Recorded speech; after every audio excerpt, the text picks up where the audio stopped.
আসসালামু আলাইকুম প্রিয় লিসেনার্স। তো আজ থেকে আমরা আমাদের ফেসবুক যাত্রা শুরু করছি। তো আপনারা যারা আপনাদের ঘটনাগুলো পাঠাতে চান আমাদের কাছে ফেসবুক পেজে মেসেজের মাধ্যমে বা আমাদের ইমেল দেওয়া আছে, ইমেলে আপনারা ইমেল করতে পারেন। আজকে আমাদের পেজের প্রথম ঘটনাটি আমার একটি বড় ভাই পাঠিয়েছে। তার আবেদন এবং অনুনয়ে আমি চিন্তা করলাম যে তার ঘটনাটি আমাদের পেজে শুরু করা যায়। তো অবশ্যই ভুল ত্রুটি ক্ষমার দৃষ্টিতে দেখবেন, কোনো ভুল হয়ে থাকলে জানাবেন, আর ঘটনাগুলো কেমন লাগছে আপনাদের কাছে সেটাও জানাবেন। তো আর বেশি কথা বাড়াবো না, আমরা ঘটনায় চলে যাব। সঙ্গত কারণে তিনি তার নাম উল্লেখ করতে বারণ করেছেন।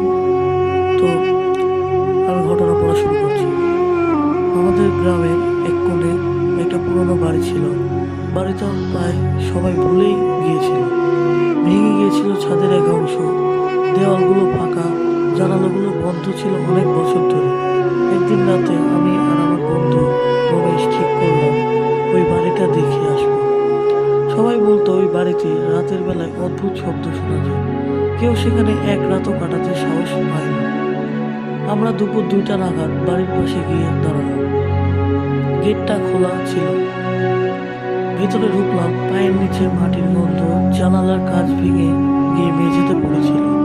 আমরা একটা ঘর খুলে ঢুকলাম।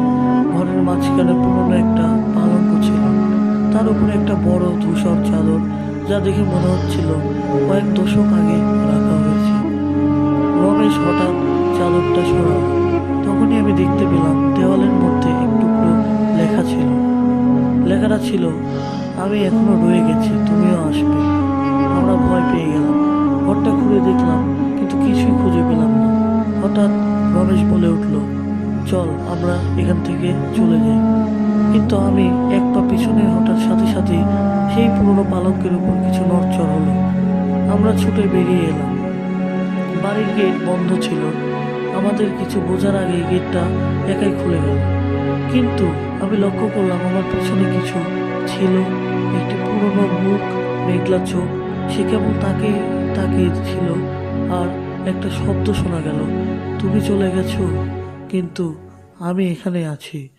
আমি আজও ভুলতে পারি না সেই পুরনো বাড়ি আর তার ভুতুরে চোখের কথা।